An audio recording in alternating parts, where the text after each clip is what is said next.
Now move towards the third part of that numerical. ये parts में numerical आपको इस वजह से मैं बाय पार्ट्स ही वीडियोस बना रहा हूँ इसकी। तो नेक्स्ट चीज़ हमने जो कैलकुलेट करनी है, यहाँ तक बेरिंग प्रेशर और लेंथ हमने फाइंड आउट की है। देन हमने करना है बेरिंग करेक्टरिस्टिक नंबर, ठीक है, BCN मैं शॉर्ट फॉर्म में लिख रहा हूँ, आपने अंडरस्टैंडिंग करनी है इससे कि बेरिंग करेक्टरिस्टिक नंबर होता क्या है। Equals to ZN into P, Z.N मतलब मल्टीप्लाई हो रहा है। तो Z इसमें अब क्या है, हमारे पास ये चीज़ देखनी है। अभी ये बेरिंग करेक्टरिस्टिक नंबर बेसिकली करता क्या है, ये अंडरस्टैंडिंग करें कि ये हमें हेल्प करता है कि परफॉर्मेंस ऑफ द बेरिंग क्या चल रही है, ठीक है। It helps to predict the performance of the bearing. ये सारे नोट्स में भी लिखवाई हुई चीज़ें हैं, आप वहाँ से भी होंगे आपके पास, अंडरस्टैंडिंग कर लीजिएगा। देन हमारे पास है Z। अब यहाँ से हमने सबसे पहले देखना है Z क्या है। Z हमारे पास है absolute viscosity of the lubricant, जो हमें स्टेटमेंट में गिवन थी, ठीक है। विस्कोसिटी आप इसको लिख लें। एंड देन आ जाता है N हमारे पास क्या स्पीड हो गई, think speed of the general bearing. And then आ जाता है P प्रेशर, ठीक है। तीनों चीज़ें हमें गिवन है, सिंपल वैल्यूज डालेंगे और आंसर निकाल लेंगे, ठीक है। ये हमारे पास फार्मूलाज जस्ट मैंने आपको बताया, इसमें फार्मूलाज की ही गेम है, फार्मूलाज की अंडरस्टैंडिंग हो जाएगी तो आपके लिए कोई प्रॉब्लम नहीं है। बेरिंग करेक्टरिस्टिक नंबर N, ठीक है, BCN। तो हम जब ये वैल्यूज़ फाइंड आउट इसके अंदर पुट करते हैं, स्टेटमेंट जब आपके सामने होगी क्वेश्चन की, तो आपको ये वैल्यूज़ पुट करने में आसानी होगी। Z हमारे पास विस्कोसिटी थी 0.017, जो हमें गिवन थी किलोग्राम पर मीटर सेकंड, ऑलरेडी इसमें ही गिवन थी। ये सर चेंज भी कर सकते हैं वैल्यूज़, तो हमें ज़रा यूनिट्स का ख्याल रखना होगा, क्योंकि आपको पता है जो सर किस तरह का पेपर्स देते हैं। देन आ जाता है 900। अब मैंने 900 क्या लिखा, स्पीड लिखी, RPM जो से इसकी गिवन थे। एंड देन मैंने लिख दिया एट लास्ट प्रेशर, जो हमने 1.25 निकाला है, ठीक है। Bearing council number, bearing characteristic number, ये ब्रिटिश कौंसल नंबर मेरे माइंड में आ रहा है, ये है बेरिंग करेक्टरिस्टिक नंबर, ठीक है। तो जब इसको हम फाइंड आउट करते हैं, ये कैलकुलेट कर लें आप, कोई इतना मुश्किल टास्क नहीं है, आई थिंक सिंपल ही है। 0.017 मल्टीप्लाई बाय 900 RPM इसके।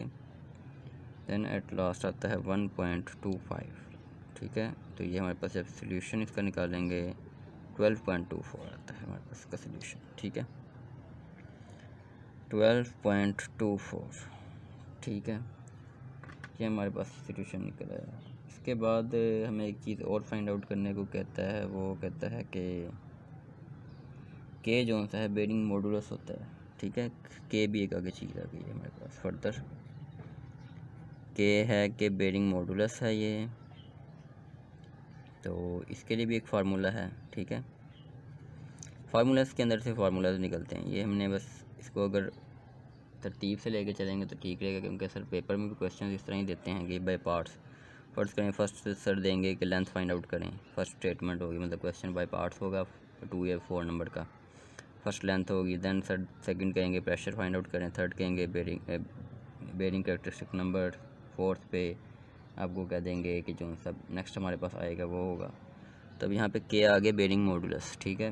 बेरिंग मॉडुलस क्या होता है, ये होता है the minimum value at which the oil film breaks due to friction, ठीक है, ब्रेक्स हो जाती है ऑयल फिल्म, मिनिमम वैल्यू जो सी है इसकी ये के है, ठीक है। इसके ऊपर जो सी है ऑयल फिल्म जो सी बनती है, जो थिकनेस होती है आई थिंक जिसको कहते हैं, वो हमारे पास ब्रेक हो जाती है फ्रिक्शन की वजह से, ब्रीड्स मतलब करती है, वाइब्रेट करती है थी। तो अब हमारे पास के का लिए फार्मूला रहता है, के के लिए फार्मूला है हमारे पास के इज इक्वल टू 1/3 इंटू कोई जो हमने वैल्यूज़ निकाली है यहाँ पे CN/P, ठीक है।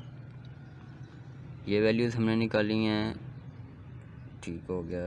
अब हमारे पास ये डायरेक्ट हम वैल्यू पुट कर सकते हैं यहाँ पे 1/3 वैल्यूज़ हमारे पास क्या थी। अच्छा, यहाँ से अब एक चीज़ देखनी है हमें, Z ब्रीडिंग कौंसल नंबर जो हमने यहाँ पे निकाला है, फाइंड आउट किया है, वो हमने पुट नहीं करना, ये हमने एक टेबल्स के थ्रू देखना है। ये टेबल 26.3 है आई थिंक, ये हमारे पास, ये टेबल भी कोशिश करेंगे शो करें आपको वीडियो के अंदर। तो यहाँ पे हमने, ये सर ने बताया था वैल्यूज़ पुट नहीं करनी जो हमने फाइंड आउट की, क्योंकि ये एग्जैक्ट है कैलकुलेटेड। जो हमारे पास ये होगा बेरिंग करेक्टरिस्टिक नंबर, ये हमारे पास जो प्रेशर लेंथ और क्या कहते हैं इसके अकॉर्डिंगली निकलेगा, उसको फॉलो करते हुए क्या कहते हैं हमारे पास टेबल को, तो देन जो हमारे पास चीज़ निकलेगी वहाँ पे हमें एक बेरिंग कैरेक्टरिस्टिक नंबर भी गिवन होगा, ठीक है, वो हमने यहाँ पे लिखना, ठीक है, टेबल को फॉलो करते हुए। टेबल में हमें ये गिवन था 28, क्योंकि आगे फर्दर मैं आपको बताऊंगा कि क्यों ज़रूरी था, किस वजह से हमने इसको यूज़ किया टेबल वाली वैल्यू को। 28 जब हम यूज़ करते हैं 1/3 इंटू 28, तो 1 डिवाइडेड बाई 3 मल्टीप्लाई बाई 28, ठीक है, तो ये हमारे पास 9.33 राउंड अबाउट वैल्यू आ जाती है, ठीक है। ये हमने के की वैल्यू निकाल ली, ठीक है, हमारे पास बेरिंग कैरेक्टरिस्टिक नंबर आया था। अब ये एट दी एंड एक लास्ट स्टेटमेंट बोलेगा आपको, मतलब हमने लिखनी ज़रूरी नहीं है पेपर में, मगर लिख सकते हैं अगर हम लिखना चाहें तो। स्टेटमेंट ये है कि अगर हमारे पास CN, ये पता लगेगा हमने उसकी वैल्यू क्यों उठाई थी, ओवर इज इक्वल्स टू के है, मतलब कि जो बेरिंग कैरेक्टरिस्टिक नंबर है ये के बराबर आ जाता, तो फिर आपकी जो सी है oil film not form, not make, मतलब ऑयल फिल्म नहीं बनेगी, ठीक है। इस स्टेटमेंट के ऊपर अगर ये वैल्यूज़ इक्वल आ जाती हैं तो ऑयल फिल्म आपके पास नहीं बनेगी, नॉट मेक। एंड देन अगर ये इससे ग्रेटर देन होती है value CN/P is greater than के, मतलब ये वैल्यू बड़ी है, के की वैल्यू छोटी है, तो देन आपके पास ऑयल फिल्म बनेगी, ठीक है।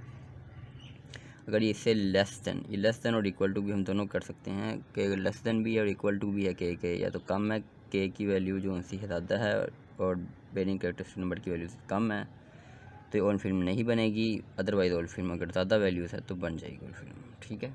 तो इस वजह से हम यहाँ पे वो एग्जैक्ट वैल्यू नहीं यूज़ कर रहे थे, क्योंकि के जब हमने फाइंड आउट करना था इस लास्ट स्टेटमेंट में 1/3, मतलब इससे डिवाइड होनी थी ये वैल्यू, तो ये वैल्यू ऑलरेडी कम ही बननी थी, ठीक है, अगर हम 12.24 यूज़ करते। इस वजह से हमने टेबल की वैल्यू यहाँ पे यूज़ की 28, जो एग्जैक्ट वैल्यू थी, ताकि हमारे पास ऑयल फिल्म मेक हो जाए, ठीक है। तो ये तरीका है ऑयल फिल्म इसको मेक करने का। देन हम इसके बाद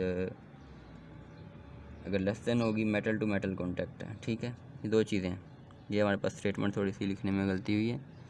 इक्वल टू पे ऑयल फिल्म नहीं बनेगी, ग्रेटर देन पे ऑयल फिल्म बन जाएगी। अगर ये लेस देन होगा तो देन हमारे पास होगा कि मेटल टू मेटल कॉन्टैक्ट हो जाएगा। ज़ाहिरी बात है ऑयल फिल्म बनी नहीं है तो मेटल कॉन्टैक्ट कर जाएगा आपस में। So that's all from my side. I think आपको अंडरस्टैंडिंग हो गई होगी कि ये बेरिंग कैरेक्टरिस्टिक नंबर होता क्या है और ये डिज़ाइन के लिए क्यों ज़रूरी है। सारी डिज़ाइन की ही बात चल रही है फ़िलहाल अभी तक। Thank you so much, keep watching और वीडियोज़।